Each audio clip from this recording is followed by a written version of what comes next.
सर्व परीक्षक आणि माझ्या स्पर्धक मित्रांनो, मी Ashutosh Santosh Bhagwat, new arts college अहिल्यानगरचा विद्यार्थी तुमच्यासमोर विषय मांडतोय शाश्वत विकासात युवकांची भूमिका. आता विषय मला जो दिला गेलेला आहे, मी जो निवडला आहे की शाश्वत विकासात युवकांची भूमिका काय, तर आपण एकदा जगाचा आढावा घेऊ. जगामध्ये एकूण लोकसंख्येच्या 1.8 अब्ज इतके तरुण आहेत आणि त्याच्यामध्ये जे विकसित देश आहेत त्या विकसित देशाची लोकसंख्या ही एकूण जगाच्या लोकसंख्येच्या 90% आहे. म्हणजे 90% जे तरुण आहेत ते विकसित देशात आहेत आणि त्याच्यामध्ये सगळ्यात महत्त्वाचा देश आहे तो म्हणजे आपला भारत देश. आपल्या भारत देशामध्ये एकूण लोकसंख्येच्या 65% तरुण आहेत.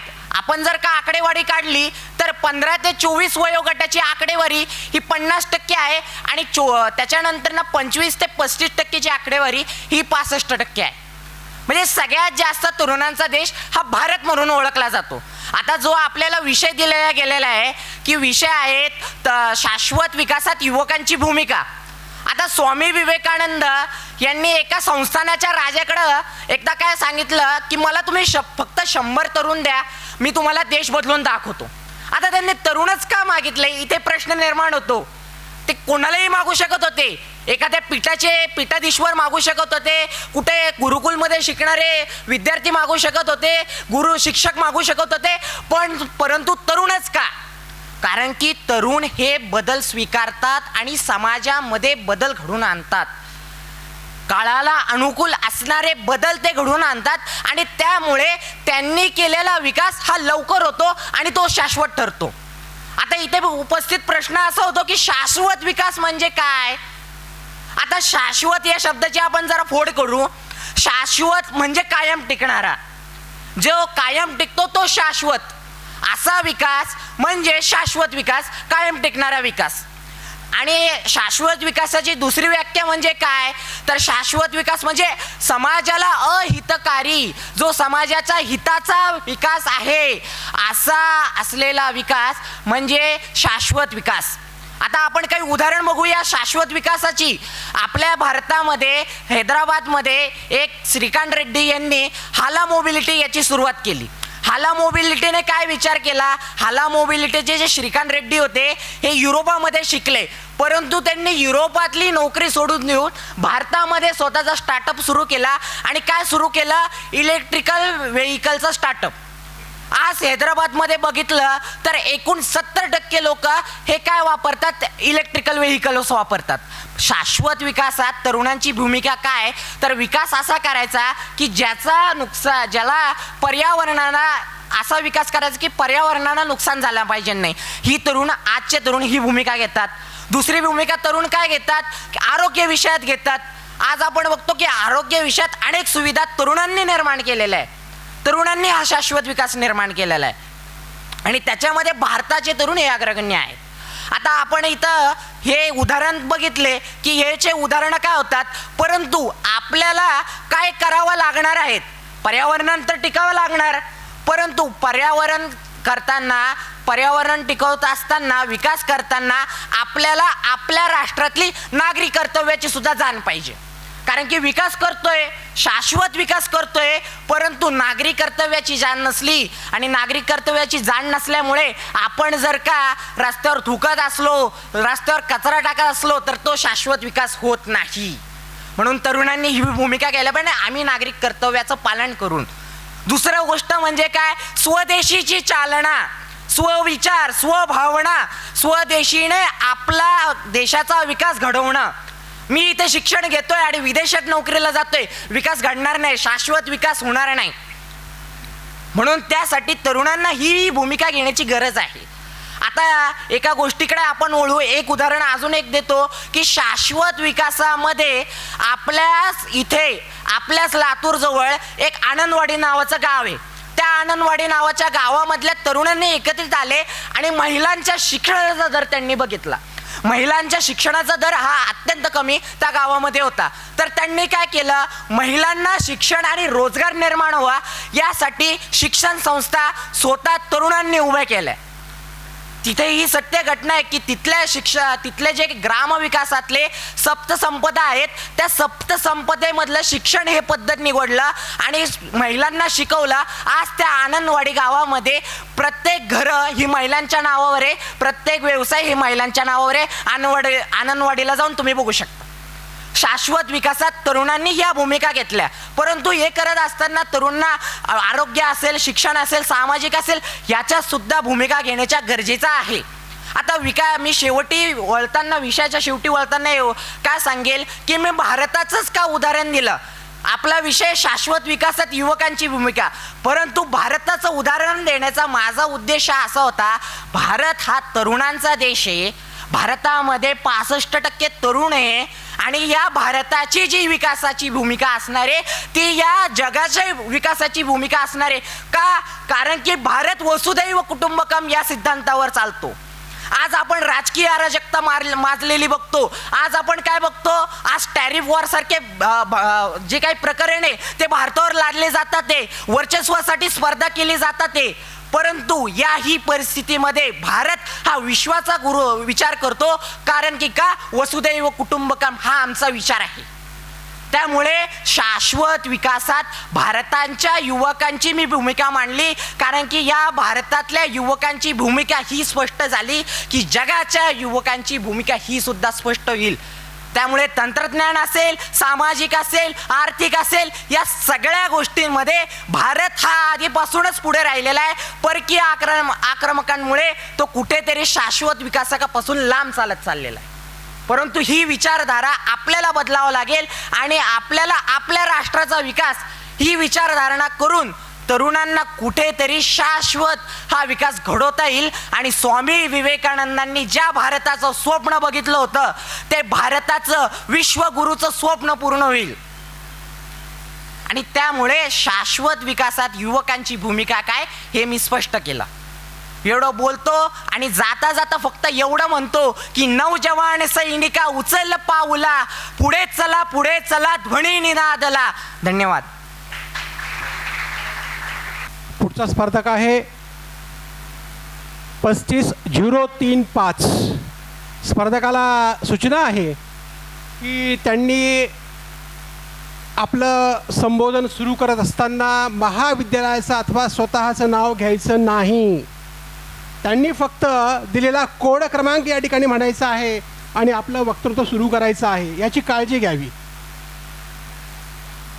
जाताना त्यांनी ट्रेकडे यायचं, येताना त्यांनी ट्रेकडे यायचं आणि चिठ्ठी काढायची, म्हणजे पुढचा स्पर्धक जो आहे त्याला आपल्याला कॉल करता येईल. त्या पुढचा स्पर्धक आहे 07373.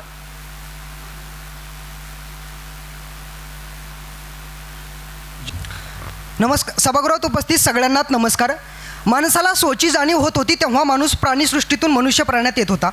त्याच्या सोच्या जाणीवबरोबरच त्याची सत्ता, संपत्ती, मालकी उदयास आली. कधी काळी टोळीपुरती जन्माला आलेली सत्ता नंतर संपूर्ण जगभर पसरली गेली. मग कुटुंब जेता, टोळी जेता, ते जगत जेता असा माणसाचा प्रवास सुरू झाला. माणसानं शेती, संपत्ती, निसर्ग, पाणी अशी अनेक यवंद सत्ता स्थापनेसाठी वापरली आणि ती टिकूनही ठेवली. पुढे सेल्फ विलेज ते ग्लोबल विलेज असा माणसाचा लांबलचक प्रवास आपण अनुभवला.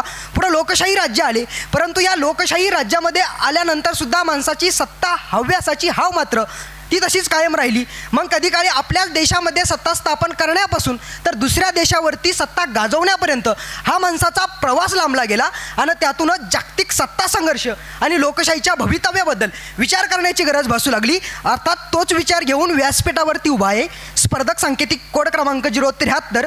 विचारपीठावरून विचार सादर करतोय जागतिक राजकारणातील सत्ता संघर्ष आणि लोकशाहीचं भवितव्य. मित्रांनो, जयवंत डोळे एक खूप सुंदर संदर्भ देतात की ते माळरानावरती चढणाऱ्या म्हशी आणि त्यांच्या पायापाशी ज्या वेळेला बदकं जमा होतात तेव्हा म्हैस त्याच्या पायानं काहीतरी उकरते आणि त्या बदक ती किडे खायला लागतात, त्यातून आपलं पोट भरतात. काही काळानंतर ती म्हैस पुढं चालायला लागते. त्या म्हशीच्या पाठीवरती बदकं बसतात आणि जो गुराखी असतो तो गुराखी मागं राहतो आणि त्या बदकांना असं वाटतं की ही म्हैस आपण स्वतः चालवत आहोत आणि या म्हशीचे मालक आपणच आहोत. मित्रांनो, ही म्हैस दुसरी तिसरी कोणी नसून ती लोकशाही आहे आणि त्या म्हशीच्या पाठीवरती बसलेली ती बदकं म्हणजे ही राज्यकर्ते आहेत आणि तो गुराखी म्हणजे इथली सामान्य जनता, अर्थात या लोकशाही देशातील ती सामान्य जनता आहे. म्हणजे ज्या ज्या वेळेला लोकशाहीच्या सिंहासनावरती इथली राज्यकर्ते बसायला लागतात आणि त्या राज्यकर्त्यांच्या माध्यमातून आपणच या लोकशाहीचे मालक आहोत असा त्यांना भास व्हायला लागतो आणि इथली गुराखीसारखी सामान्य जनता मात्र पाठीमागेच राहते. त्यावेळेला सत्ता संघर्ष करून लोकशाहीच्या भवितव्याबद्दल आपल्याला चिंता वाटत असते. मग मित्रांनो, जागतिक सत्ता संघर्ष असं सांगत असताना अगदीच आता नोबेल शांततेचं नोबेल पारितोषिक मरियाला जाहीर झालं. परंतु याच नोबेल पारितोषिकावरून डोनाल्ड ट्रम्प यांनी किती मोठ्या प्रमाणात या जागतिक राजकारणामध्ये उहापोह केला. अगदीच टेरिफ वॉर असेल किंवा आम्ही युक्रेन रशियाचं युद्ध थांबवलं असेल किंवा पाकिस्तान भारताचं युद्ध थांबवलं असेल, अशा प्रकारची अनेक मनसुबे त्यांनी या सत्ता संघर्षामध्ये वापरली आणि यावर्षीचं नोबेल पारितोषिक हे मलाच मिळावं अशा प्रकारचा दावा त्यांनी ठामपणे ठोकला होता. परंतु हीच मरिया कोरिना ज्या वेळेला तिच्या देशामधील एकाधिकारशाहीच्या विरोधामध्ये वर्षानुवर्ष दशकानुदशके लढा देते आणि त्यातून त्या देशामध्ये लोकशाही निर्माण करण्यासाठी प्रयत्न करते, त्यावेळेला मरिया कोरिनाला तिथं यावर्षीचं शांततेचं नोबेल पारितोषिक मिळतं.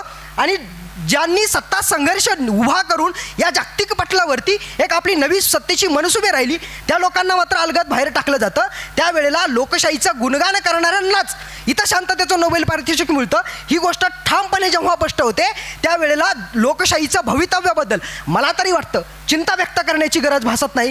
मग मित्रांनो, हे जागतिक राजकारणातील सत्ता संघर्ष लोकशाही असं म्हणत असताना श्रीलंकेमध्ये 2-3 वर्षापूर्वी पूर्ण सत्ता पालट झाली. तिथल्या राज्यकर्त्यांना देश सोडून जावं लागलं. अगदीच मागच्या वर्षी बांगलादेशच्या पंतप्रधानांना शेख हसीनांना भारताच्या आश्रयाला यावं लागलं. आणि अगदीच काही महिन्यापूर्वी ज्या वेळेला जेएनजीची नेपाळमध्ये मोठ्या प्रमाणात क्रांती होते आणि तिथून सत्ता पालट होते, अक्षरशः तिथल्या राज्यकर्त्यांना देश सोडून जावं लागतं. म्हणजे ज्या वेळेला लोकशाही देशामध्ये एकाधिकारशाहीकडे राज्यकर्ते वाटचाल करायला लागतात ना, त्यावेळेला या सत्ता संघर्षातून त्यांना सिंहासन सोडावंच लागतं, पळून जावंच लागतं. ज्या वेळेला लोकशाहीमधील करती धरती जनता ती आपली स्वतःची बाजू ठामपणे मांडण्यासाठी उभी राहत असते. म्हणून हे जागतिक राजकारणातील सत्ता संघर्षाचा नेपाळचा जेव्हा जेएनजीची क्रांती होते तेव्हा त्याचा परिणाम ह्या भारताच्या राज्यकर्त्यावरती सुद्धा होत असतो. कारण भारतामध्ये सुद्धा #जेएनजी नावाचं आपल्या सोशल मीडियावरती मोठ्या प्रमाणावरती हे चालवलं जात असतं. म्हणून ही जागतिक सत्ता संघर्ष जेव्हा घडत असतात तेव्हा त्याचा परिणाम हा इतर लोकशाही देशावरती सुद्धा होताना दिसत असतो. मग मित्रांनो, हा जागतिक सत्ता संघर्ष म्हणजे पृथ्वीपुरता किंवा या जगापुरता मर्यादित नाही आहे. कारण आज तंत्रज्ञानानं जगाला कवेत घेतलं आहे. कारण आता जर युद्ध झाली तर गोळीबार होणार नाही, तोफा गरजणार नाहीत, कारण माणूस माणसाला मारताना दिसेल. कारण हा काळ सायबर युद्धाचा काळ आहे. म्हणून या तंत्रज्ञानाला कवेत घेत तंत्रज्ञानावरती माझं किती वर्चस्व आहे यासाठी जागतिक सत्ता संघर्ष सुरू आहे. म्हणजे मी चंद्रावरती कोणता देश आधी वस्ती स्थापन करेन यासाठी चंद्रावरती यान जेव्हा पाठवली जातात त्यावेळेला चंद्रावरचा सत्ता संघर्ष असेल किंवा मी अवकाशयान किती सोडतो, या जागतिक अवकाशामध्ये किती सॅटेलाईट सोडतो, याच्यावरती ज्या वेळेला हे देश आपापल्या आपसापसामध्ये भांडणं करायला लागतात तेव्हा हा जागतिक सत्ता संघर्षसुद्धा तितकाच महत्त्वाचा असतो. मित्रांनो, एकीकडे लोकशाहीचं भवितव्य, जागतिक सत्ता संघर्ष या सगळ्या जरी आपण बाबी बघत असलो तरी पण लोकशाहीमध्ये लोकांना गृहीत धरून कधीच चालत नसतं. कारण प्रत्येक देशाची लोकशाही वेगळी आहे, कारण प्रत्येक देशाचं संविधान वेगळं आहे. कारण जगभरातली संविधानाचा आपण जेव्हा अभ्यास करतो तेव्हा ती संविधानं कुणातरी परमेश्वराने पाठवलेल्या प्रेषिताला, राजाला, राणीला अर्पण दिसतात. पण भारताचं संविधान हे इथल्या फाटक्या तुटक्या सामान्य माणसांना अर्थात ते स्वतःप्रती अर्पण आहे. मुळातच भारताची लोकशाही ही जगापेक्षा वेगळी आहे, इतर देशाची लोकशाही ही जगापेक्षा वेगळी आहे. म्हणून जगभरातल्या लोकशाहीचा आणि दुसऱ्या देशांच्या लोकशाहीचा मला वाटत नाही एकमेकांसोबत ताळमेळ घालणं अजिबात शक्य नाही आहे. कारण कुणीकडं साम्राज्यवादावरती उभी राहिलेली लोकशाही आहे, कुठं साम्यवादावरती उभी राहिलेली आहे आणि भारतासारखी लोकशाही ही समाजवादावरती उभी राहिलेली आहे, सामाजिक न्यायावरती उभी राहिलेली आहे. म्हणून या वेगवेगळ्या लोकशाहीला एकत्र आणणं मला तरी वाटतं मुळातच कठीण आहे. परंतु मित्रांनो, ज्या वेळेला या सगळ्या गोष्टींचा आपण विचार करतो तेव्हा मुळातच इथली राजकारणी डॉक्टर जसा एखाद्या वेळेस शिकून त्याच्या डॉक्टरच्या पदावरती बसतो त्यावेळी ज्या दिवशी राजकारण्यांना ती पदवी प्राप्त केल्याशिवाय राजकारणातील निवडणूक लढवता येणार नाही त्या दिवसापर्यंत इथलं सत्ताकारणाचं राजकारण मात्र संपणार नाही. एकाधिकारशाहीकडं, गुलामगिरीकडं वाटचाल मात्र त्यांची चालूच राहील. कारण लोकशाही राजांमध्ये लोक जरी राजा असली तरी सुद्धा पायवाट करणारी लोक किंवा त्या लोकशाहीमधीलची अनेक पळवाटा काढणारी लोकसुद्धा कमी नाही आहेत, कारण ती काढताच येत असतात. कारण प्रत्येक नाण्याला ह्या दोन बाजू असतातच. म्हणजे अगदीच ज्या वेळेला भारताचं 14 ऑगस्ट 1947ला इंग्लंड भारत सोडून जात होते, त्यावेळेला भारताचा नोट्स ज्या वेळेला ते लिहित होते त्यामध्ये शिक्षणाबद्दल त्यांनी फक्त 2 ओळी लिहिल्या होत्या की आम्ही या इथल्या देशातल्या गुलामांना त्यांच्या गुलामगिरीचं शिक्षण आजपर्यंत देण्यामध्ये यशस्वी झालोत. परंतु मला वाटतं ते म्हणत होते की स्वातंत्र्य भारतातील स्वातंत्र्य असणाऱ्या देशातील नागरिकांना नेमकं कोणतं शिक्षण द्यायचं यांनी ठरवलं पाहिजे. म्हणून स्वातंत्र्य देशातील लोकशाही नागरिकांना त्यांच्या पद्धतीनं लोकशाहीचं जर शिक्षण दिलं तर नक्कीच लोकशाहीच्या भवितव्याची चिंता भासणार नाही. ती भासू नये एवढीच अपेक्षा. थांबतो. धन्यवाद.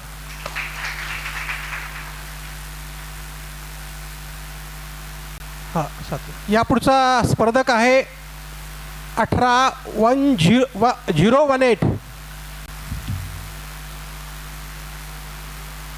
नमस्कार. जगविख्यात इतिहासकार युव्हाल नोह हरारी असं म्हणतात की जगाला झपाट्यानं बदलणारी तिसरी क्रांती येऊ घातली आहे. मानवी इतिहासात सर्वप्रथम शेतीची क्रांती घडली.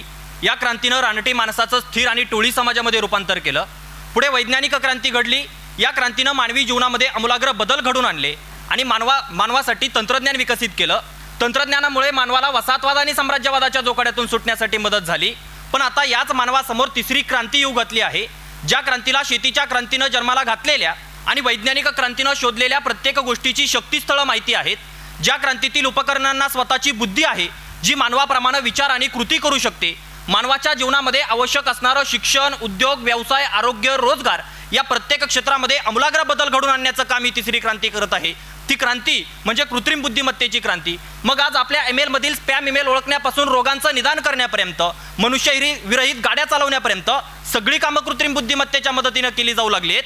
परंतु दुसरीकडे कृत्रिम बुद्धिमत्ता आता मानवासमोर संधी बनून उभी राहील की मानवाची जागा घेऊन मानवासमोर आव्हान बनून उभी राहील, अशी अनेक प्रश्न आमच्यासमोर निर्माण झालीत. त्याच प्रश्नांची चिकित्सा करण्यासाठी आपल्यासमोर उभा आहे. नमस्कार. स्पर्धक कोड क्रमांक 35 विषय मांडतोय कृत्रिम बुद्धिमत्ता, संधी की आव्हाने. सर, 17व्या शतकातला लेखक जोनाथन स्विफ्ट हा त्याची प्रसिद्ध कादंबरी गलिवर्स ट्रॅव्हल्समध्ये कॉम्प्युटरवरच्याच एका उपकरणाचा उल्लेख करतो आणि त्या उपकरणाला द इंजिन असं नाव देतो. या इंजिन मागची संकल्पना देखील कृत्रिम बुद्धिमत्तेसारखीच होती, परंतु यंत्र आणि मानव यांच्यामध्ये खूप मोठा फरक असतो. कारण रेने देकार्त हा विचारवंत असं म्हणतो की मी विचार करतो म्हणून मी आहे. अर्थात माणूस आणि त्याचा विचार करणं ह्या दोन गोष्टी कधीच एकमेकांपासून वेगळ्या केल्या जाऊ शकत नाहीत. मुळात मानवामध्ये असणारी वैचारिक क्षमता हे त्याचं जिवंत असण्याचं सगळ्यात मोठं उदाहरण आहे. मानवामध्ये असणाऱ्या भावना, सर्जनशीलता, नैतिकता, तर्क ही मूल्ये एखाद्या यंत्रामध्ये कधीच उतरू शकत नाहीत, हे आपण लक्षात घेतलं पाहिजे. मुळात कृत्रिम बुद्धिमत्ता, संधी की आव्हाने यावरती वादविवाद किंवा चर्चा करत बसण्यापेक्षा मानवासमोर भविष्यामध्ये येऊ घातलेली ग्लोबल वॉर्मिंग, लोकसंख्या विस्फोट, पाण्याची कमतरता या आव्हानांवरती मात करण्यासाठी ती आपल्यासाठी संधी ठरेल का, याचा विचार आपण केला पाहिजे. आज जगाची लोकसंख्या 1000 कोटींच्या घरात जाऊन पोहोचली. इतक्या साऱ्या लोकांना राहण्यासाठी प्रचंड मोठ्या इमारती उभ्या राहत आहेत, प्रचंड मोठं रस्त्यांचं जाळं निर्माण होत आहेत. परंतु या काळामध्ये पोटाची भूक भागवणारी शेतजमीन मात्र कमी पडत आहे आणि म्हणून येत्या काळात आहे त्या जमिनीमध्ये चांगल्या दर्जाचं आणि जास्तीत जास्त उत्पादन घेणं ही काळाची गरज बनणार आहे. आणि त्यावेळेस कृत्रिम बुद्धिमत्ता आपल्यासमोर संधी बनून उभी राहणार आहे. म्हणजे इंग्लंडमधील Harper university hands free hectare या प्रयोगाच्या माध्यमातून मनुष्यविरहित शेती करते. अगदी बियाणं पेरण्यापासून कापणीपर्यंत सगळी कामं कृत्रिम बुद्धिमत्तेच्या मदतीनं केली जातात. अर्थात तो प्रयोग यशस्वी होतो आणि त्या शेतातनं 4.5 टन बार्लीचं उत्पादन मिळतं. हीच कृत्रिम बुद्धिमत्ता कृषी क्षेत्राबरोबर आरोग्य क्षेत्रामध्ये सुद्धा एक मोठी क्रांती करते. म्हणजे महिलांमध्ये होणारा ब्रेस्ट कॅन्सर त्याचं निदान करणं, तो निर्माण होण्याच्या 4 वर्ष अगोदरच त्याचं निदान करून कृत्रिम बुद्धिमत्तेनं आरोग्य क्षेत्रामध्ये एक क्रांती केली होती. स्वीडन विद्यापीठातील शास्त्रज्ञांनी बनवलेलं नॅनो किलर मानवाच्या शरीरामध्ये कॅन्सरसाठी कारणीभूत असणाऱ्या सर्व सेल्स मुळापासून नष्ट करण्याचं काम करतं. तर मायक्रोसॉफ्ट सिंग AI सारखं एखादं तंत्रज्ञान दृश्यहीन व्यक्तींच्या आजूबाजूच्या परिस्थितीचं वर्णन करून त्यांना नवीन दिव्य दृष्टी देण्याचं काम करतं. मग अशा व्यक्तींसाठी कृत्रिम बुद्धिमत्ता म्हणजे आधार आणि जगण्यासाठी मिळण्याची संधी असते. चॅट GPT, उपनिषद GPT, पुराण GPT अशा प्रकारच्या GPT मानवाचा इतिहास साध्या आणि सोप्या भाषेमध्ये आपल्यापर्यंत पोहोचवतं आणि मानवाच्या भविष्याच्या प्रगतीसाठी मानवाचा इतिहास सुद्धा तितकाच महत्त्वाचा असतो, हे स्पष्ट करायला लागतं. सर, ज्या ठिकाणी मानवी बुद्धिमत्तेला कभी चांद में मेहबूबा नजर आती है तो कभी चांद चंदा मामा लगने लगता है, त्या चंद्रावरती जाऊन कृत्रिम बुद्धिमत्ता मानवाच्या वसाहतीसाठी पाण्याचा शोध लावत असेल तर कृत्रिम बुद्धिमत्ता आमच्या समोर संधी आहे असं मला वाटतं. परंतु कृत्रिम बुद्धिमत्ता जरी संधी निर्माण करत असेल तरी त्याचे आव्हानं सुद्धा आपल्याला लक्षात घ्यावे लागतील. म्हणजे आज कृत्रिम बुद्धिमत्तेमुळे जगभरामध्ये निर्माण झालेले सायबर गुन्हे सुद्धा आपल्याला टाळून चालणार नाहीत. जगभरातील बँकिंग व्यवस्था, दूरसंचार यंत्रणा, उपग्रह संचार यंत्रणा, भांडवली बाजार यांच्यामध्ये कृत्रिम बुद्धिमत्तेनं केलेला प्रवेश असेल किंवा निवडणूक प्रक्रियांमध्ये कृत्रिम बुद्धिमत्तेनं केलेला शिरकाव असेल किंवा कृत्रिम बुद्धिमत्तेमुळं आज मानवासाठी घातक असणारे जैविक किंवा रासायनिक अण्वस्त्रे निर्माण केले जाऊ शकतात किंवा मग रोजगारांवरती गदासुद्धा आणली जाऊ शकते. आणि भारतासारख्या प्रगतशील देशामध्ये या देशातले नागरिक रोजगार रेषेखाली लोटणं जाणं हे भारताच्या आर्थिक स्थैर्यासाठी आणि सामाजिक स्वास्थ्यासाठी घातक असणार आहे. आणि त्यावेळेस कृत्रिम बुद्धिमत्ता आमच्या समोर आव्हान बनून उभी राहणार आहे.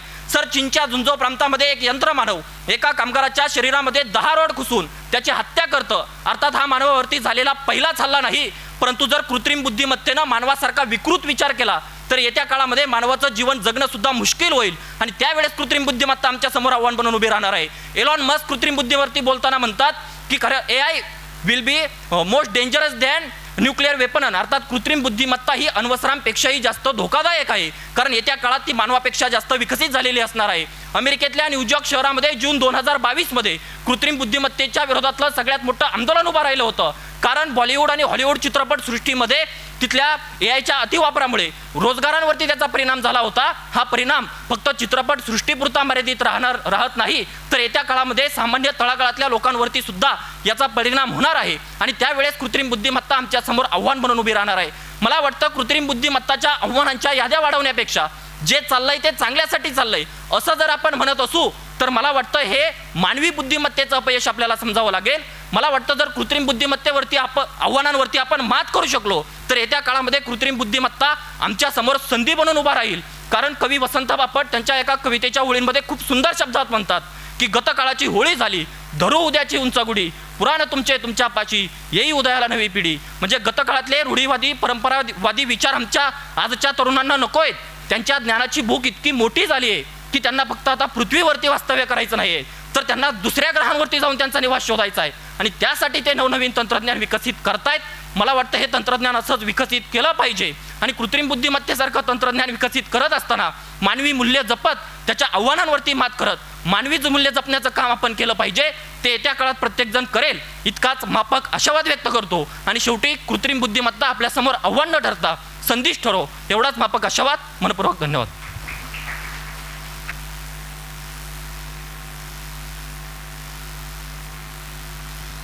पुढचा स्पर्धक आहे 107 107.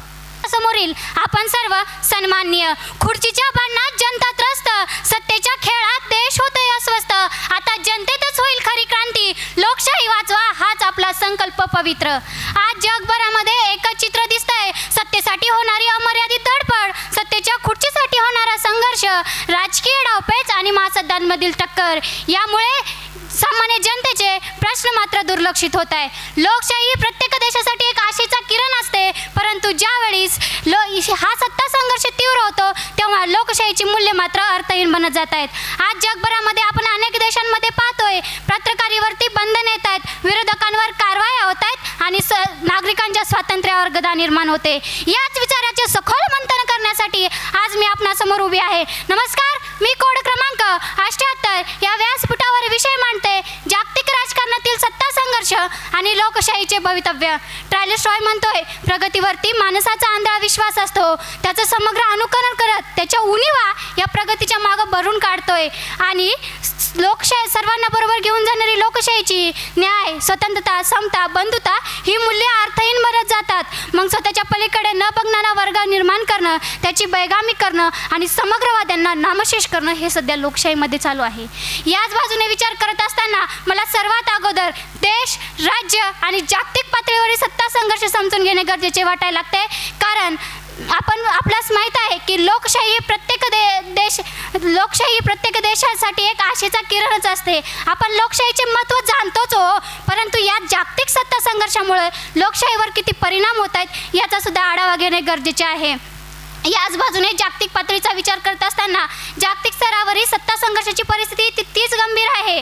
अमेरिका, चीन, युरोपियन युनियन यांच्यातील लष्करी तांत्रिक आणि आर्थिक वर्चस्वासाठी सत्ता संघर्ष हा कायमच सुरू आहे. या सत्ता संघर्षामुळे प्रत्येक देशातील लोकशाही प्रक्रियेला आव्हान मिळते असं मला वाटायला लागतं. आपण पाहतोय की अमेरिकेने विविध देशावर लावलेला टॅरिफ आणि आर्थिक निर्बंधामुळे आज लहान देशातील निर्णय क्षमतेवर दबाव येत आहे व त्याचबरोबर विकसनशील देशातील महागाई, बेरोजगारी आणि समाजातील अस्थिरतेवर परिणाम देखील होत आहेत. कसं असताना सर, देशाचं अर्थचक्र डगमगलं की सामान्य माणसाच्या पोटावर लात बसते आणि हीच लात गरिबांना फार वेदनादायक ठरते.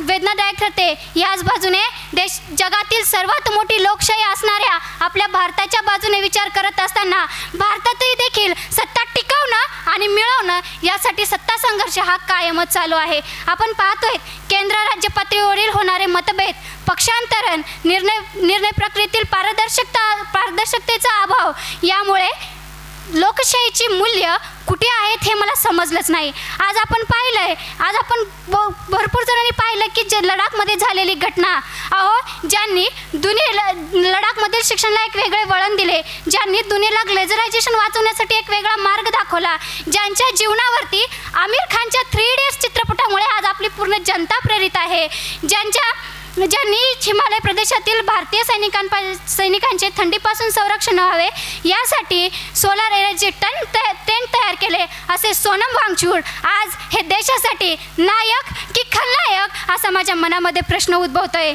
कवी नारायण सुरे म्हणतात, 2 दिवस वाट पाहण्यात गेले, 2 दिवस वाट पाहण्यात गेले, 2 दिवस दुःखात गेले, 2 दिवस दुःखात गेले.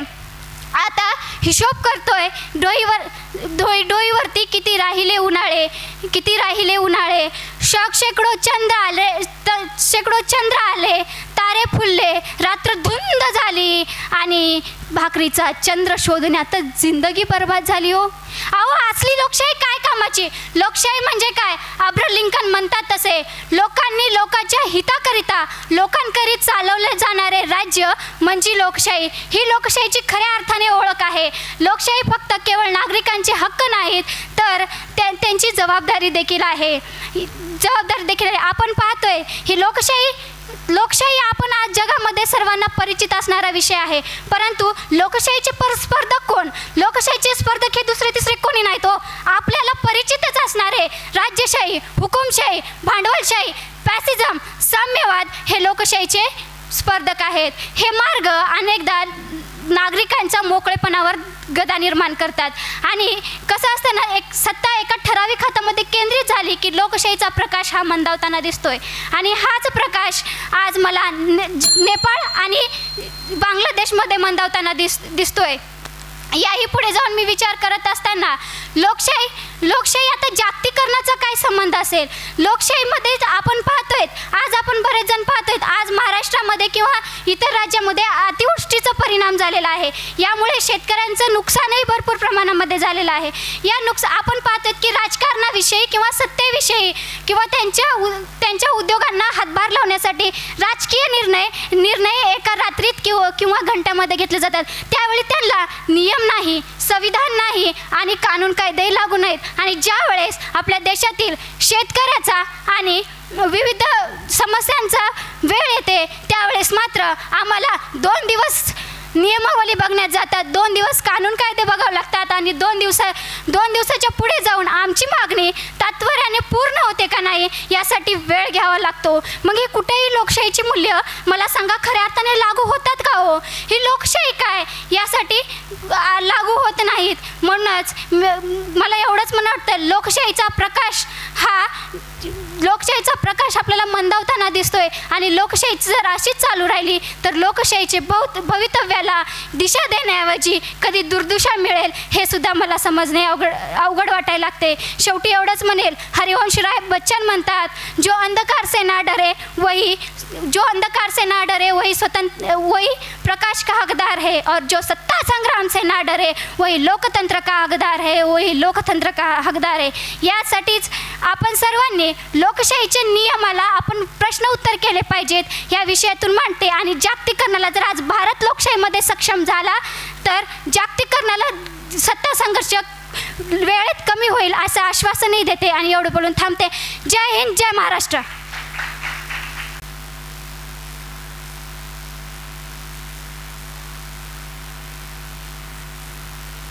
पुढचा स्पर्धक आहे 068 68.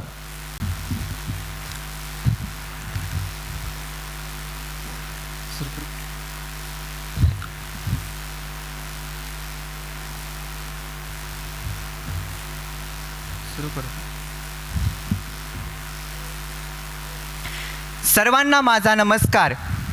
मी कोड क्रमांक 107 आपल्यासमोर विषय ज्वलंत विषय मांडत आहे, कृत्रिम बुद्धिमत्ता, त्याचे संधी आणि आव्हाने.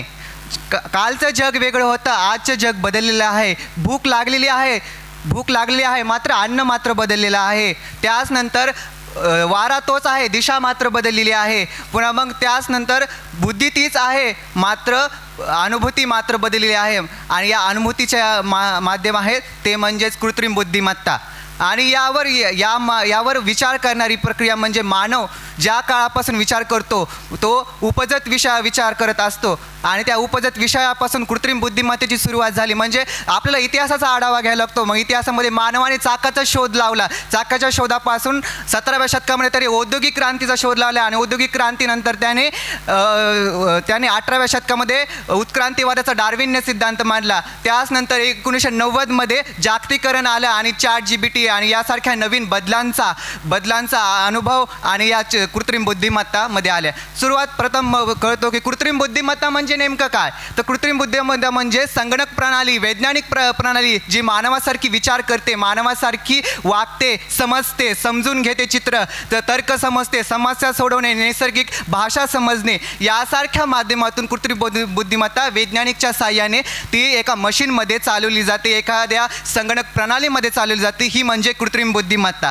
आपण हे समजून घेतलं पाहिजे. कृत्रिम बुद्धिमत्ताच्या अनेक संधी या वेगवेगळ्या क्षेत्रामध्ये आजच्या काळात निर्माण झालेल्या आहे. 21व्या शतकामध्ये मानवाने अंतराळात ह्या कृत्रिम बुद्धिमत्तेच्या सहाय्याने मंगळावर जाण्याचा प्रयत्न केला, अनेक ग्रहावर जाण्याचा प्रयत्न केला. हीच म्हणजे चंद्रयानाची मोहीम. तर ही तर कृत्रिम बुद्धिमत्तेची खरी साक्ष आहे. म्हणजेच काय, तो कृत्रिम बुद्धिमत्ता खऱ्या अर्थाने याचा वाव. आणि याचा शिक्षण क्षेत्रामध्ये काय, तर ॲर्च्युअल क्लासरूम म्हणजे ट्विटर म्हणजे याच्या माध्यमातून आज शिक्षक सुद्धा कृत्रिम बुद्धिमत्तेच्या सहाय्याने विद्यार्थ्यांना प्रशिक्षण देत आहे. आणि विद्यार्थी आज वैयक्तिक प्रशिक्षण AI माध्यमातून म्हणजे आर्टिफिशियल इंटेलिजन्सच्या माध्यमातून घेत आहे. आणि ही कृत्रिम बुद्धिमत्ता वेगवेगळ्या क्षेत्रामध्ये. त्याचनंतर आरोग्य क्षेत्रामध्ये आज आपण पाहतो की कृत्रिम बुद्धिमत्तेच्या वेगवेगळ्या संधी निर्माण झालेल्या आहेत. आज MRI काढणे, एक्सरे काढणे, त्याचनंतर वेगवेगळ्या हे आहेत MRI काढणे, एक्सरे काढणे, यामधून कृत्रिम बुद्धिमत्ता खऱ्या अर्थाने आरोग्य क्षेत्रामध्ये नवीन कामगिरी करत आहे. आणि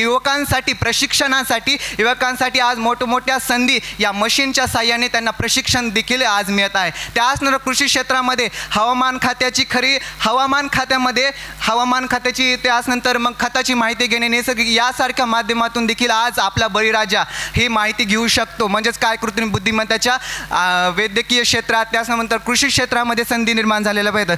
पायाभूत बँकिंग यासारख्या क्षेत्रामध्ये देखील आज कृत्रिम बुद्धिमत्तेचा मोठ्या प्रमाणे वापर होत आहे. म्हणजे कृत्रिम बुद्धिमत्ता बँकिंग क्षेत्रामध्ये तर आज मोठ्या प्रमाणे चालते. जर आपल्याला कॅशलेस व्यवहार, आपला डेटा हे जर सुरक्षित ठेवायचा असेल तर कृत्रिम बुद्धिमत्तेच्या सहाय्याने आपण ठेवू शकतो. आणि हीच आज आपल्या भारत देशाची खरी टेक्नॉलॉजी समजू शकतो. आणि त्याचनंतर याचा जो परिणाम होतो म्हणजे तुम्ही कृत्रिम बुद्धिमत्तेचा वैज्ञानिक क्षेत्रामध्ये वेगवेगळे परिणाम आज आपल्याला म्हणजे परिणिती म्हणजे निर्माता आज निर्मिती करत असताना त्याच्यावर पण स्वतःवरच तो मात करतो का, हा प्रश्न तर सगळ्यांना पडतो. म्हणजे काय, तर नाण्याला दोन बाजू असतात. म्हणजे एक चांगली बाजू आणि एक वाईट बाजू. मग जसं की आपण न्यायाधीशाचा तराजू पाहिलाच असेल, एक म्हणजे त्या एक तराजूमध्ये चांगला न्याय होत असतो आणि एक तराजूमध्ये जे असतो ते वाईट असतं. मग प्रत्येक गोष्टीला दोन न्याय असतात. मग मला असं वाटतं की या जी मानवाची बुद्धिमत्ता आणि कृत्रिम बुद्धिमत्ता याची जी आपण आकृती काढली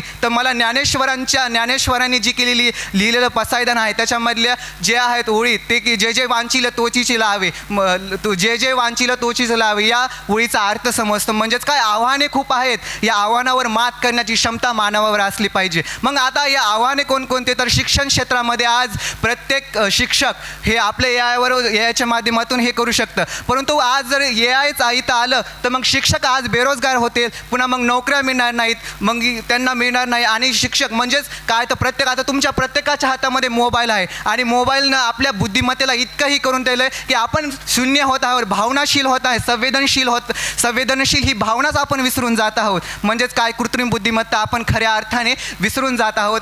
कृत्रिम बुद्धिमत्तामुळे आपण आपली जी आत्मनिर्भरची शक्ती आहे, आपण जे विचार करू शकतो ते आता करू शकत नाही. प्रत्येकजण ChatGPTचा माध्यम करून आज परीक्षेतलं उत्तरसुद्धा त्या ChatGPTच्या माध्यमातून आज विद्यार्थी शोधतो आणि ही खरी परिस्थिती आपल्याला पाहायला मिळतं. म्हणजेच काय, तर आज जे हे आहे त्याचं ही आपल्याला समस्या निर्माण होतं दिसतं.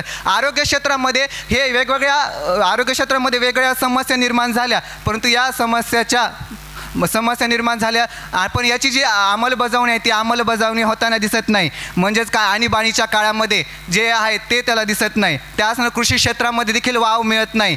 कृषी क्षेत्रामध्ये जे सुशिक्षित आणि प्रशिक्षित हा आपला अन्नदाता असला पाहिजे, तो देखील अन्नदात्याला ते प्रशिक्षण पाहिजे, ते कृत्रिम क्षेत्रामधलं म्हणजे कृत्रिम बुद्धिमत्तेचं जे खताचं आहे ते पाहिजे असतं, ते त्याला मिळत नाही. म्हणजेच काय, तर आज कृत्रिम बुद्धिमत्ता खऱ्या अर्थाने या वेगवेगळ्या क्षेत्रामध्ये विद्यार्थ्यांना पुन्हा मग आरोग्य क्षेत्रामध्ये आरोग्य प्रशिक्षकांना त्याचं जे प्रशिक्षण आहे ती मिळत नाही. म्हणजेच काय, तर नाहिरे वर्ग आणि अहिरे वर्ग यामध्ये आज दुफळी निर्माण होत आहे. आणि आपण जर केलं तर म्हणजे काय, नाहिरे वर्ग आणि अहिरे वर्गामध्ये श्रीमंत आणि गरीब ही जी दरी वाढत आहे ती आहे कृत्रिम बुद्धिमत्तेची खरी साग ही आपल्याला म्हणता येईल. त्याच नंतर जे आहे राजकारण आणि अर्थकारणाच्या साह्याने राज्यकर्ते आज कृत्रिम बुद्धिमत्तेचा वापर करत आहेत आणि आज विदेशी नागरिक हे नागरिकांना तिथले मायदेशी राज्यकर्ते यांना आज मौलिक सल्ले देत आहेत की तुम्ही आज आमच्या देशामधून जावा. आणि याचं उदाहरण जर पाहिजे असेल तर आपल्याला डोनाल्ड ट्रम्प यांचं उदाहरण देता येते. त्यांनी असे मौलिक सल्ले दिलेले आहेत. म्हणजेच काय, तर स्वस्त विरहित याचा वापर करून हे कृत्रिम बुद्धिमत्तेच्या साहाय्याने आज मानव बेरोजगार होताना हा प्रश्न आपल्याला पडत आहे. दुसरं आहे की आज विकासाचा मापदंड कमी होताना दिसत आहे. विकासाचं कृत्रिम बुद्धिमत्तेच्या साहाय्याने जो शमिकांना जो पाहिजे विकास तो आज होताना दिसत नाही. म्हणजे काय, त्यांची ती तेवढी हीच नाही परिस्थिती नाही की तो ते एवढे मोठे साधन घेऊ. म्हणून काय, या दोघांमध्ये कौशल्य म्हणजे काय, त्याच्यामध्ये अविकसित कौशल्य निर्माण आहे, विकसित आणि अविकसित कौशल्य देखील निर्माण होत आहे. ही कृत्रिम बुद्धिमत्ता आपल्याला पाहायला मिळते. त्याच नंतर आपल्याला या कौशल्य आणि अविकसितच्या माध्यमातून देखील त्यांच्यामध्ये दुफळी निर्माण होत आहे. लोकसंख्येच्या परिहीन आता यामध्ये आपलं जर व्हायचं श्रामस ग्राफल्य या धन्यवाद.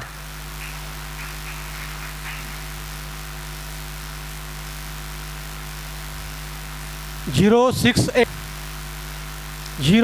एट 68 आहे का?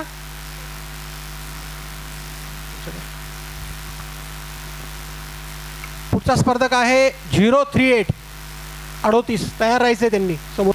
नमस्कार. चर्चा होत असतात, कधीकधी त्या चर्चा चांगल्याच रंगतात. अशीच काहीशी कॉलेजच्या कॅन्टीनमध्ये रंगलेली चर्चा. सोनू, अरे द ग्रेट निकोबार आयलंड प्रोजेक्टमुळं स्थानिक आदिवासींच्या अधिकारांवर घाव पडतोय, पण दुसरीकडं जागतिक अर्थकारण आणि आंतरराष्ट्रीय व्यापार विचारात घेतला तर निकोबार हे महत्त्वाचं आणि राष्ट्रीय सुरक्षतेसाठी अगदी मोक्याचं ठिकाण आहे. मग नेमकं काय करायचं? चिनू, अरे काय बोलतोय, आपण कायच करू शकतो. सोनू, आज समाजाचं वैचारिक पातळीवरचं पतन इतकं खाली पोचलंय की समाजात निर्माण झालेल्या गटांमधली दरी फार मोठी झाली आहे. ही दरी कुठेतरी भरून आली पाहिजे, नाही का चिनू? अरे तुझं सगळं बरोबर आहे, पण आपण कायच करू शकतो. सोनू, आर्थिक स्थैर्य फार महत्त्वाचं. जर स्थिर विकास हवा असेल तर आर्थिक स्थैर्य हे हवंच. आज घेणारे फक्त घेत आहे आणि देणारे देतच आहेत. गरीब आणखीन गरीब होत चाललाय. चिनू, अरे तुझं सगळं बरोबर आहे, पण याच्यावर आपण कायच करू शकतो. रंगलेली चर्चा तिथेच संपते आणि चर्चेचा सारांश निघतो.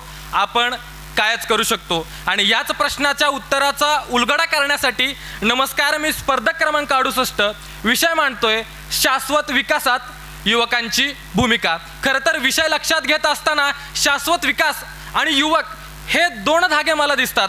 शाश्वत विकास म्हणजे एखाद्या शेतकऱ्यानं आपल्या शेतामध्ये आंब्याचं झाड लावलं, ते फक्त स्वतःसाठी नाही तर येणारी नातवंड पतवंड त्यांनाही त्या आंब्याची गोडी चाखायला मिळावी म्हणून त्यानं आयुष्यभर त्या झाडाची निगा राखली. आता त्या शेतकऱ्याचा आपल्या नातवंडांपर्यंत आणि पतवंडांपर्यंत गेलेला विचार म्हणजेच थोडक्यात शाश्वत विकासाची व्याख्या. आणि दुसरीकडे युवक युवक म्हणजे आरसा, आरसा या लोकशाहीचा, आरसा एकूण राष्ट्रीय विचारसरणीचा, आरसा या देशाच्या कर्तृत्वाचा. त्यामुळं हे दोन धागे जेव्हा एकत्र येतात तेव्हा सुजलाम सुफलाम भविष्यावर अगदी पक्की गाठ बसते. मला वाटतं की विकासाची शाश्वतता ही 4 भुजांनी पेलून धरली आहे. त्यातील पहिली भुजा म्हणजे पर्यावरण पूरकता. आता आजच्या यूथला इको फ्रेंडली म्हणजे नेमकं काय हे उलगडून सांगायची गरज नाहीये, पण जेव्हा पर्यावरण आणि विकास एकमेकांना आडवे जातात तेव्हा या दोघांपैकी योग्य वेळी काय निवडायचं हे आपल्या हातात आहे. नाही म्हणजे स्वतः 3 BHKची लक्झरी उपभोगत असताना कुठेतरी एक झाड पडून कोणाची खोली बांधली जात असेल तर विरोध हा झाड पडण्याला नाही तर आपला पाठिंबा आणखीन झाडं लावण्याला पाहिजे. मग आता हा पाठिंबा आणि विरोध आपल्या तरुणांकडनंच का अपेक्षित आहे? तर आरे मेट्रो स्टेशनचं आंदोलन असो किंवा आज लडाखमध्ये चाललेलं आंदोलन, प्रत्येक ठिकाणी मोठ्या प्रमाणात आपल्याला तरुणच बघायला मिळतात. शाश्वत विकास पेललेली दुसरी भुजा म्हणजे सामाजिक स्थैर्यता. मला वाटतं विकासाची शाश्वतता ही स्थिर समाजातच नांदत असते, पण आज समाजात फार मोठी दरी निर्माण झाली आहे आणि ती दरी भरून काढण्याचं काम तुम्हा आम्हा युवकांचंच आहे. डॉक्टर APJ अब्दुल कलाम असं म्हणतात की dream dream and dream because dream transfer into thoughts and thoughts result action. मग आपल्या तरुणांचं स्वप्न हे माझं, माझी जात, माझं राज्य, माझा गट हे नसून आपण आणि आपला समाज असं व्हायला हवं, कारण की आपल्या विचारांमधूनच या समाजाचं भविष्य जन्माला येणार आहे. हा युवक या समाजाच्या विचारमंथनाचा मंदार पर्वत आहे हे आपण विसरता कामा नये. आणि हे आपल्याला दिसून येतही. यूथ फॉर इक्वेलिटी सारख्या उपक्रमांमधून युवकांतर्फे या समाजामध्ये लैंगिक समानता, शिक्षण, आरोग्य यांसारख्या घटकांवर विविध पातळीवरती जनजागरूकता होताना आपल्याला वेळोवेळी दिसते. आता तिसरी भुजा म्हणजे आर्थिक स्थैर्य. मला वाटतं की समाजाचा शाश्वत विकास हा अवलंबून आहे ती गोष्ट म्हणजे वैयक्तिक आणि सामाजिक आर्थिक स्थैर्य. जर आज आपल्याला मोकळ्या खिशाची चिंता असेल तर उद्या आपल्या पिढी आणि त्यांच्या गरजा यांचा विचार आपल्याला कधीच भेडसावणार नाही. आणि आज या राष्ट्रामध्ये कमवणाऱ्या हातांमध्ये सर्वाधिक हात हे तरुण आहेत. म्हणून आपण तरुणांनी जॉब टेकर्स सोबतच जॉब गिव्हर्सची भूमिका बजावणं फार महत्त्वाचं आहे. आणि असं होताना दिसतंही. गुजरातमध्ये केलेल्या अभ्यासानुसार जे युवा उद्योजक आहेत ते आणखीन पर्यावरणपूरक उद्योग कसा करता येईल यावर भर देतात. ग्रीन एंटरप्रेन्योरशिप सर्वेनुसार भारतातील 40% युवा उद्योजक पर्यावरणपूरक मॉडेल आत्मसात करत असतात. यावरून आपल्या एक निदर्शनात येतं की ह्या युवा उद्योजकांची सामाजिक आणि नैसर्गिकतेचं भान आणि त्यामुळे त्यांच्यामध्ये निर्माण होणारी दानत या समाजासाठी फार महत्त्वाची आहे. म्हणजे कॅरीमिनिटीपासून श्रीमान लेजंडपर्यंत जेव्हा या देशामध्ये पुरासारखी आपत्ती येते त्यांना मदतीचा हात केला जातो हे आपण आज लक्षात घ्यायला हवं. आणि सगळ्यात शेवटी शाश्वत विकासाचा चौथा सगळ्यात महत्त्वाची भुजा म्हणजे स्वतः युवक. गेलेली पिढी आणि येणारी पिढी यांमधला दुवा म्हणून आपल्याला हा विकास पुढच्या पिढीपर्यंत सुपूर्त करायचा आहे. आपली वैचारिक बैठक जितकी पक्की असेल तितकंच पक्की मुळं येणाऱ्या विकासाची असतील. आणि आपलं कर्तृत्व हे जितकं स्वाभिमानी असेल, जितकं स्पष्ट असेल आणि जितकं मोठं असेल तितकंच येणाऱ्या पिढीसाठी आदर्शवादी ठरेल, कारण की आपण घेतलेले निर्णय हेच येणाऱ्या पिढीचं भवितव्य ठरवतील. युनेस्कोनुसार youth engagement is backbone of sustainable development असं का म्हणतात? कारण की आपण मिळून घेतलेले आजचे निर्णय उद्या येणाऱ्या पिढीचं भविष्य ठरवणार आहेत. त्यामुळेच फक्तच भांडवलशाही किंवा भौतिक विकास किंवा फक्त पर्यावरणपूरक निर्णय किंवा पर्यावरणाचा बचाव यांमध्ये योग्य निर्णय घेऊन आपण योग्य ते भविष्य घडवू एवढाच माफक आशावाद. धन्यवाद.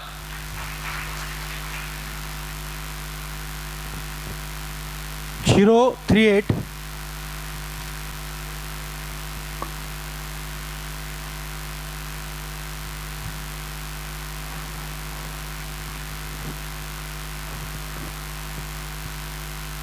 013 13 नंबर पुढचा आहे. तयार राहायचं आहे त्यांनी.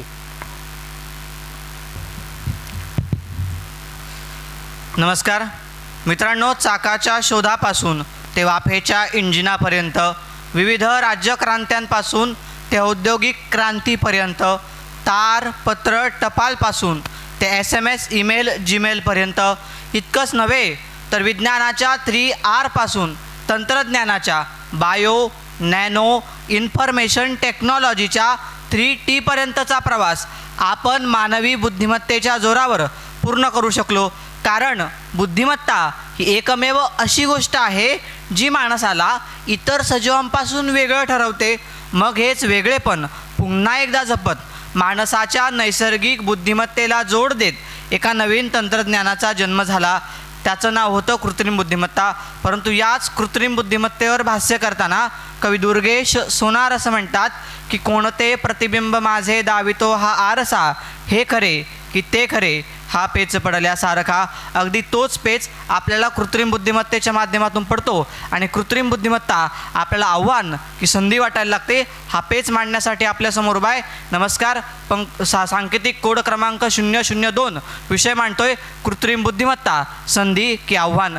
मित्रांनो, विषयाच्या सुरुवातीलाच ही कृत्रिम बुद्धिमत्ता आपल्यासाठी संधी ठरते असं म्हणत असताना ते आपल्यात काय संधी उपलब्ध करते याचा विचार करणं मला अत्यंत गरजेचं वाटतं. कारण विनोबा भावे असं म्हणतात की शिक्षण हे मानवाच्या जाणीवा समृद्ध करण्याचं काम करतं. मग त्याच शिक्षणाला प्रश्नांची संभाव्य उत्तरं, त्यांची कारणं, ज्ञान, नियोजन आणि अभ्यास या सगळ्याच्या माध्यमातून ही कृत्रिम बुद्धिमत्ता अधिक समृद्ध करत माणसाला समृद्ध करणाऱ्या शिक्षणाला अधिक समृद्ध करण्याचं काम करताना आपल्याला पाहायला मिळते. मित्रांनो, आजच्या या धकाधकीच्या आणि वेगवान जीवनात प्रत्येकालाच मानसिक समस्या भेडसावत असतात. परंतु ज्यावेळी आपली आई आपल्या पाठीवर मायेने हात फिरवते ना, त्यावेळी सगळ्या समस्या असून नसल्यासारख्या वाटायला लागतात. अगदी त्याच आईच्या भूमिकेत मिसेला आणि व्यासा यांसारखे AI चॅटबॉट आपल्याला पाहायला मिळतात. मित्रांनो, स्टीफन हॉकिंग्स जेव्हा गलितगात्र झाले होते तेव्हा त्यांना कृत्रिम बुद्धिमत्तेच्या माध्यमातून नवसंजीवनी देण्याचं काम केलं गेलं होतं. आणि त्याच कृत्रिम बुद्धिमत्तेच्या माध्यमातून स्टीफन हॉकिंग्स भौतिकशास्त्राच्या, विज्ञानाच्या शिखरावर गेल्याचे आपल्याला पाहायला मिळाले. म्हणजे कृत्रिम बुद्धिमत्तेच्या माध्यमातून आर्टिफिशियल ऑर्गन्सच्या माध्यमातून माणूस भविष्यात अपंगत्वावर देखील मात करताना आपल्याला पाहायला मिळेल. मग जेव्हा ही कृत्रिम बुद्धिमत्ता आपण सर्वंकष मार्गाने पाहतो, भूगर्भातल्या संशोधनापासून ते खोल वर आकाशापर्यंत या सगळ्या माध्यम जिथं माणूस पोहोचू शकत नाही तिथं आज कृत्रिम बुद्धिमत्ता पाहायला मिळते. चंद्रयानमध्ये असलेलं तंत्रज्ञान हे कृत्रिम बुद्धिमत्तेवर आधारित होतं. म्हणूनच आपल्याला जो भाग पृथ्वीवरून दिसत नाही त्या भागावर देखील पोहोचता आलं. ही कृत्रिम बुद्धिमत्तेची कला होती. कृत्रिम बुद्धिमत्ताला आपल्याला सर्वंकष मार्गाने पाळता येते. म्हणजे AIच्या माध्यमातून व्यक्तिगत प्रारूप तयार करून स्वामी रामानंद तीर्थ आज त्यांचे विचार हे आजच्या वर्तमानात आपल्याला प्रत्येकापर्यंत पोहोचवता येतील. मित्रांनो, किताबगंज असं म्हणतात की मानव इतिहास के किसी अभागे क्षण में हमने ये तय किया की हमें नग्नता विचलित करेगी परंतु युद्ध सहज लगेगा. मग युद्धाला सहजतेचं रूप प्राप्त करून देणारी ही कृत्रिम बुद्धिमत्ता अपोलो, एक्सटर्मिनेटर यांसारखे विध्वंसाचेच अल्गोरिदम सेट करून बनवलेले AI रोबोट, सोफिया नावाचे रोबोट मानवावर अधिराज्य गाजवण्याची भाषा बोलू लागते ना, तेव्हा मला ही कृत्रिम बुद्धिमत्ता मानवी संहितेच्या अस्तित्वालाच आव्हान वाटायला लागते. मित्रांनो, डीप फेकच्या माध्यमातून म्हणजे धनंजय मानेच्या लिंबू कलरच्या साडीपासून ते संजू राठोडच्या गुलाबी साडीपासून ते आज आपण AI मधुबाला स्टाईल साडीपर्यंत आलो. पण त्या AIमुळे आज आपल्या प्रायव्हसीला आव्हान निर्माण झाले. म्हणजे 2018मध्ये फेसबुकने AIच्या माध्यमातून गोळा केलेला सगळा डाटा राजकारण्यांना विकला आणि त्या माध्यमातून डोनाल्ड ट्रम्प निवडून आल्याचं दिसून येतं. म्हणजे डीप फेक आणि या प्रायव्हसी आज आपल्यासाठी आव्हान ठरायला लागतात. मित्रांनो, बहिणाबाई चौधरी म्हणतात की बरे झाले देवा केलासी उपकार, घातलेस जन्मा बाईच्या, न कळे कोणा अर्थ बोलण्याचा, भाषेनेही मुखे केले आम्हा. म्हणजे बाईला समाज मुख करतो, आता ती कृत्रिम बुद्धिमत्तासुद्धा मुख करते. म्हणजे ॲमेझॉनचं प्रोप्रायटरी टूल ती महिला आहे म्हणून तिचे अर्जबात करायला लागतं. तर गुगलच्या भाषांतरामध्ये इंग्रजी भाषेतून टर्किश भाषेत भाषांतरित करताना महिलांबद्दल अपशब्द अपमानकारक वापरले जात असतील तर मला ही कृत्रिम बुद्धिमत्ता या समाजामध्ये पुरुष सत्ताक प्रणाली प्रेरणारी वाटते आणि महिलांच्या तुमच्या संस्कृतीसाठी स्लो सायनाईड वाटायला लागते. मित्रांनो, आपण जेव्हा सोशल मीडियामध्ये सोशल मीडिया वापरतो त्यामध्ये सुद्धा कृत्रिम बुद्धिमत्ता असते. त्यात असतं सेल्फ सर्व्हिस प्लॅटफॉर्म, ज्याद्वारे विक्रेत्याला आपलं उत्पादन अपेक्षित ग्राहकांपर्यंत पोहोचवता येतं. परंतु त्याच सेल्फ सर्व्हिस प्लॅटफॉर्मचा वापर करून जो लोक समाजासाठी कसे घातक आहेत आणि जो लोकांना जाळून कसं मारता येईल अशा प्रकारचे संदेश प्रसारित केले गेले ना, तेव्हा भीती वाटून जाते हो की या कृत्रिम बुद्धिमत्तेच्या माध्यमातून आता हिटलर डिजिटली जन्म घेईल की काय. जेव्हा आपण कृत्रिम बुद्धिमत्ता म्हणतो तेव्हा आजच्या वर्तमानात आपल्या नाड्या आर्थिकतेच्या हातात आहेत, परंतु आज त्याच कृत्रिम बुद्धिमत्तेच्या माध्यमातून शेअर मार्केटचा बुल वर न्यायचा की खाली आणायचा हे ठरवताना वॉल स्ट्रीट नावाचं सॉफ्टवेअर तर CRM प्लॅटफॉर्म व्यावसायिक क्षेत्र काबीज करताना दिसून येतं ना, तेव्हा ही कृत्रिम बुद्धिमत्ता माणसाला कळसूत्री बाहुलीप्रमाणे नाचवेल. कृत्रिम बुद्धिमत्ता संधी आणि आव्हान असं जेव्हा आपण म्हणतो ना, तेव्हा मला तिच्या अस्तित्वावर भलं मोठं प्रश्नचिन्ह पाहायला मिळतं. म्हणजेच काय तर मेळघाटच्या जंगलातील हरिसाल नावाचं गाव हे फक्त महाराष्ट्रातील नाही तर संपूर्ण भारतातील सगळ्यात पहिलं डिजिटल व्हिलेज आहे. तिथं तुम्ही आत्ता कधीही जा, तुमच्या मोबाईलला कधीच रेंज मिळणार नाही. मग जर भारतातल्या पहिल्या डिजिटल व्हिलेजची कथा असेल ना, तर देशातील इतर खेडोपाड्यांची वाड्या वस्त्यांची व्यथाच कशाला. कृत्रिम बुद्धिमत्ता आव्हान आणि संधी असं आपण जेव्हा म्हणू ना, ते संधी ठरणं आणि आव्हान ठरणं हे आपल्यावरच आहे. जर आपण या कृत्रिम बुद्धिमत्तेत विचार, विवेक, विविधता, विहंगता, विस्तारता, विधेयकता आणि विद्वत्ता रुजवली तर कृत्रिम बुद्धिमत्ता आपल्यासाठी कधीच आव्हान ठरणार नाही, ती संधी ठरेल. थोडक्यात काय तर एखाद्या रूपवती ललनेचं सौंदर्य ज्याप्रमाणे तिच्या नाकातील नथ खुलवते ना, अगदीच मानवतेला सुंदर करणारा अलंकार ही कृत्रिम बुद्धिमत्ता व्हावी, ती होईल इतकाच माफक आशावाद. मनपूर्वक धन्यवाद. 13 नंबर.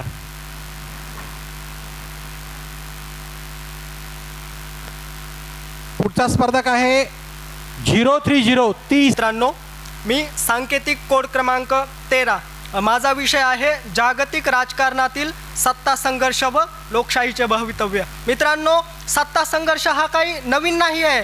प्राचीन काळापासून ते आधुनिक काळापर्यंत सत्तेसाठी वाद हा चालत आलेला आहे. म्हणजे ज्यावेळेस 1914 ते 1918 म्हणजे जागतिक महायुद्ध झालं, तर 1939 ते 1945 दुसरं जागतिक महायुद्ध झालं. आणि या महायुद्धाच्या पाठीमागचा उद्देश काय होता, म्हणजे जर तिसरं महायुद्ध झालं तर जगामध्ये कोणीच शिल्लक राहणार नाही. म्हणजे अणुयुद्धामध्ये एवढी ताकद आहे की 11 सेकंदामध्ये पृथ्वी 8 वेळा नष्ट होते, एवढी प्रचंड ताकद या अणुयुद्धामध्ये आहे. आणि अमेरिका, चीन, रशिया हे सत्ता संघर्षासाठी प्रयत्न करत आहेत. म्हणजे सत्ता संघर्ष करत असताना ही म्हणजे आपण जर बघितलं तर 1946 ते 1990चा कालखंड बघितला तर हा कालखंड असा होता की हा शीतयुद्धाचा कालखंड होता. मग या शीतयुद्धामध्ये काय झालं की जागतिक पातळीवर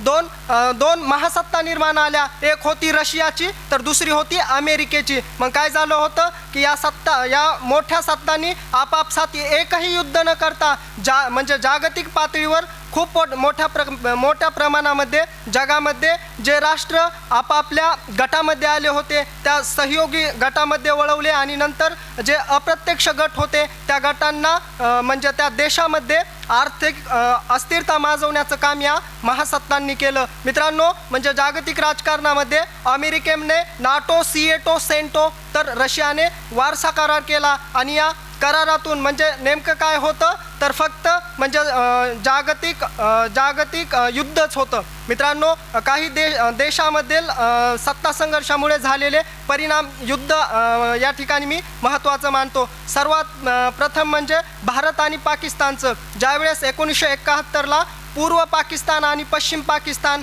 असं युद्ध म्हणजे भांडण होत असताना भारत सरकारने काय केलं की पूर्व पाकिस्तान म्हणजे आजच्या बांगलादेशाला पाठिंबा दिला आणि तेथील मुक्तवाहिनीला मदत केली. मुक्तवाहिनीला मदत केल्यामुळं काय झालं की पाकिस्तानच्या बाजूनं अमेरिका, फ्रान्स आणि इंग्लंड हे भारताच्या विरोधात आले होते आणि भारताच्या बाजूने कोण आलं तर रशिया भारताच्या बाजूने आला होता. मग काय झालं होतं की भारतानं हे युद्ध जिंकलं होतं. मग आंतरराष्ट्रीय राष्ट्रीय स्तरावर याचा असा परिणाम झाला की अमेरिकेला वाटत होतं की आम्ही पाकिस्तानला पाठिंबा देत आहोत म्हणून पाकिस्तान निवडून येईल, आणि रशियाला वाटलं की आम्ही भारताला पाठिंबा दिला होता आणि ते म्हणजे भारत युद्ध जिंकला होता, परंतु याचा परिणाम काय झाला होता. मित्रांनो, दुसऱ्या महायुद्धाचं कारण मला सांगायचं आहे की अमेरिका आणि क्युबा हा एकदम छोटा देश आहे आणि अमेरिका हा जगातील बलाढ्य राष्ट्र आहे. ज्यावेळेस क्युबा आणि अमेरिका यामध्ये भांडण सुरू झालं होतं त्यावेळेस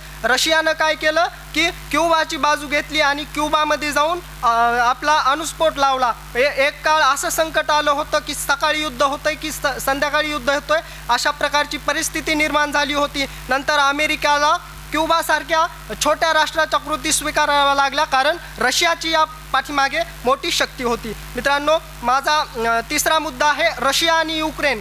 रशिया आणि युक्रेनचं हे युद्ध अजूनही सुरू आहे. याचं कारण काय झालं की 2014ला झेलेन्स्की सत्तेवर आले आणि सत्तेवर आल्यानंतर त्यांनी काय केलं की त्यांनी म्हणले आम्हाला EU म्हणजे युरोपीय युनियनमध्ये जायले. नंतर रशियाला भीती वाटली हे जर युरोपीय युनियनमध्ये गेले तर नंतर ते नाटोमध्ये जातील, म्हणून रशियानं काय केलं की युक्रेनच्या क्रिमिया या बेटावर अधिकार केला आणि आपली शक्ती दाखवण्याचा प्रयत्न केला. मित्रांनो, मला भारतातील लोकशाहीचं भवितव्य याबद्दल सांगायचं आहे. खरं म्हणजे लोकशाही म्हणजे राज्यशास्त्राच्या भाषेत सांगायचं झालं तर the most confused concept in political theory that is democracy. मित्रांनो, म्हणजे बाबासाहेबांनी लोकशाहीची अशी व्याख्या केली की लोकांच्या सामाजिक व राजकीय जीवनात रक्ताचा एक थेंब न सांडता क्रांतिकारी बदल म्हणजे लोकशाही होय. मित्रांनो, म्हणजे भारतातील लोकशाहीचं वर्णन करताना एक कवी असं म्हणतात की म्हणजे ते असं सांगतात की उभं केलं लोकशाहीचं मंदिर, नाचू लागले त्यामध्ये उंदरं, केली व्यक्तिनिष्ठेवर आस्था, होईल ते मंदिर अस्ताव्यस्ता, खरी परिस्थिती मांडतो घटनाकार संसदेत बोलतो. म्हणजे ज्यावेळेस आपल्या देशाचं संविधान तयार करणं सुरू होतं त्यावेळेस डॉक्टर बाबासाहेब आंबेडकरांनी संविधानापुढे धोके सांगितले होते. त्यांनी सांगितलं होतं मी एक सुंदर लोकशाहीचं मंदिर बांधत आहेत आणि या मंदिरामध्ये जर म्हणजे त्यांनी नेत्यांना उंदीर असं म्हटलं, जर उंदरं नाचू लागले तर ते मंदिर अस्ताव्यस्त झाल्याशिवाय राहत नाही. आणि दुसरी गोष्ट म्हणजे आपल्या देशामध्ये जाती आणि धर्मांचा फार सुळसुळाट आहे आणि या जाती आणि व्यक्तिनिष्ठ ह्या आपल्या देशाला म्हणजे संकटात टाकण्याचा प्रयत्न करतात. अगदीच आपल्या देशाचे सरन्यायाधीशांवर म्हणजे बूट फेकले जातात आणि ती बूट फेकणारी व्यक्ती काय म्हणते की मला देवानं सांगितलं होतं आणि मी देवाच्या आज्ञेचं पालन केलंय. यातून स्पष्ट काय होतंय तर आमच्या देशाला बाबासाहेबांनी जे धोके सांगितले होते ना ते आज तंतोतंत दिसतात. ते बूट मारणारी व्यक्ती माफी मागते असं म्हणत नाही तर म्हणजे देवानं मला आज्ञा दिली आणि मी हे सगळं केलं यातून. आणि दुसरी गोष्ट म्हणजे दुसरा एक धोका सांगितला होता, जर एकदम मोठा पक्ष एकदम म्हणजे बहुमतात आला किंवा सत्ता गमावून बसला. धन्यवाद मित्रांनो.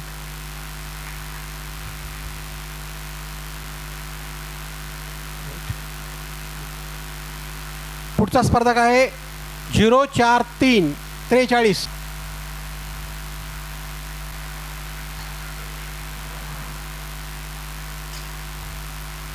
केले पाण्याचे राजकारण, केले भाकरीचे राजकारण, केले पाण्याचे राजकारण, केले भाकरीचे राजकारण, झाले जगण्यासाठी राजकारण, झाले मरणासाठी राजकारण, सुरू झाले होते हक्कासाठी राजकारण, आता ना थांबसे स्वार्थासाठी राजकारण.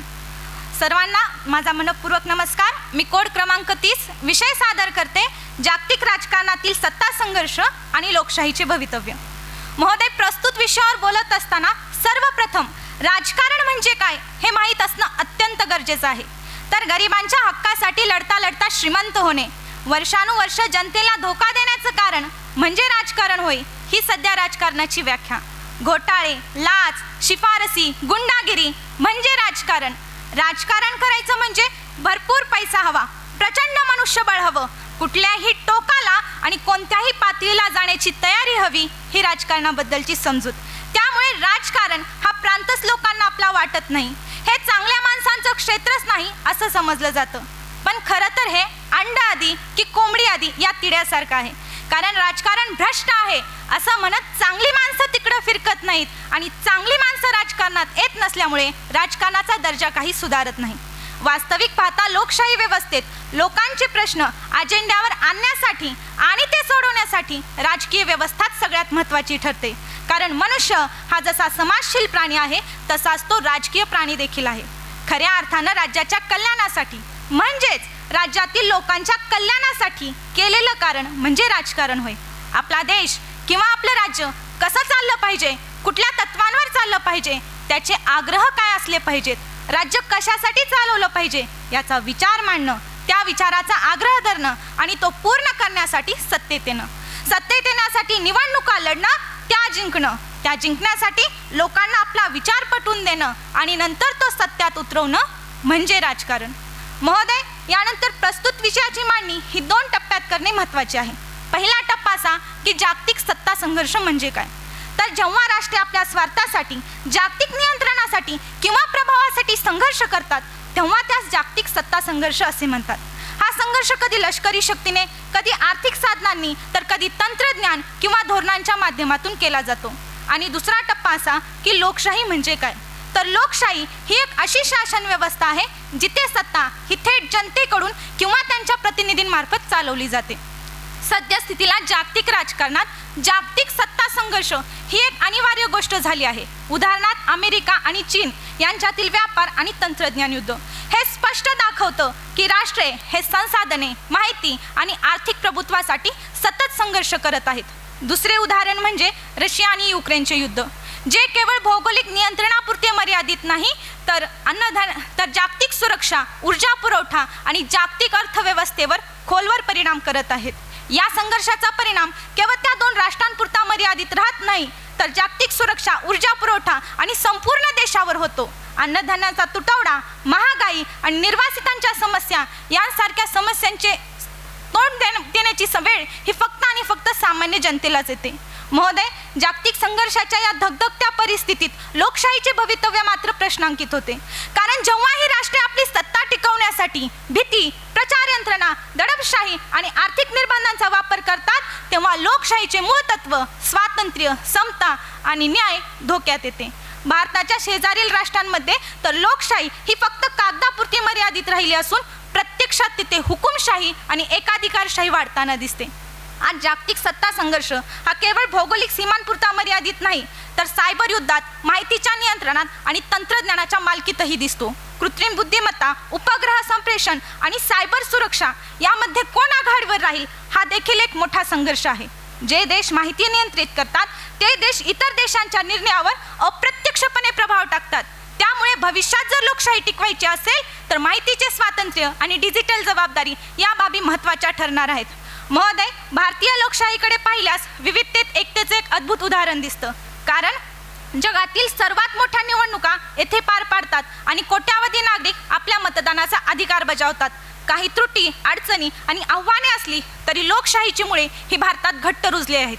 यावरून जगाला हेच सांगण्यासारखं आहे की जागतिक सत्ता संघर्ष हा कितीही मोठा असला तरी लोकशाही ही जर जनतेवर आधारित असेल तर तिचे भविष्य नेहमी उज्ज्वल असणार आहे. डॉक्टर बाबासाहेब आंबेडकर यांनी लोकशाहीचे भवितव्य या संदर्भात एक इशारा दिला, तो म्हणजे भक्ती आणि व्यक्तिपूजा. धर्मामध्ये जर भक्ती केली तर कदाचित मोक्षही मिळेल, पण राजकारणातील भक्ती आणि नेत्यांची अंधपूजा सरळ सरळ अधोगतीकडे आणि हुकुमशाहीकडे घेऊन जाते. त्यांनी जॉन स्टुअर्ट मिलचा सुद्धा दाखला दिला की नेता हा कितीही मोठा असला तरी लोकांनी आपले स्वातंत्र्य त्याच्या पायावर वाहू नये, अन्यथा लोकशाही संस्था ही उद्ध्वस्त होईल. महोदय, भारतीय लोकशाही आपल्याकडे श्रोतेवर्ग हो, भविष्यामध्ये जर लोकशाही टिकवायची असेल तर काही महत्त्वाच्या गोष्टीकडे लक्ष देणे गरजेचं आहे. पहिली म्हणजे पारदर्शकता. सत्तेतील प्रत्येक निर्णय हा जनतेसमोर स्पष्ट केला पाहिजे. दुसरा म्हणजे न्याय्य सहभाग. अल्पसंख्याक, गरीब आणि दुर्बल घटकांचा आवाज ऐकला पाहिजे. आणि तिसरं म्हणजे जागतिक जबाबदारी. महासत्तांनी केवळ आपल्या स्वार्थासाठीच नव्हे तर जगाच्या कल्याणासाठी निर्णय घेतले पाहिजेत. लोकशाही टिकवण्यासाठी देशांतर्गत राजकीय स्थिरता देखील महत्त्वाची आहे. कारण संघर्षामुळे सरकार अस्थिर होते तर निर्णय क्षमता कमी होते आणि सामाजिक, आर्थिक, शैक्षणिक विकासावर याचा परिणाम होतो. त्याचबरोबर जागतिक सहकार्य आणि संयुक्त उपाययोजना हे देखील महत्त्वाचे ठरतात. कारण हवामान बदल, दहशतवाद आणि महामारी यांसारख्या समस्यांचे निराकरण एकटे राष्ट्र करू शकत नाही. जागतिक सहकार्यामुळे लोकशाही अधिक सक्षम आणि टिकाऊ बनते. शेवटी एवढेच म्हणेल की सत्ता ही साधन जनकल्याणासाठी असावी, लोकशाही प्रकाशदीप सतत पेटत राहावी, संघर्ष हो पण सत्याचा विजय व्हावा, मानवतेच्या मार्गावर जग पुढे सरसावा, जग पुढे सरसावा. धन्यवाद.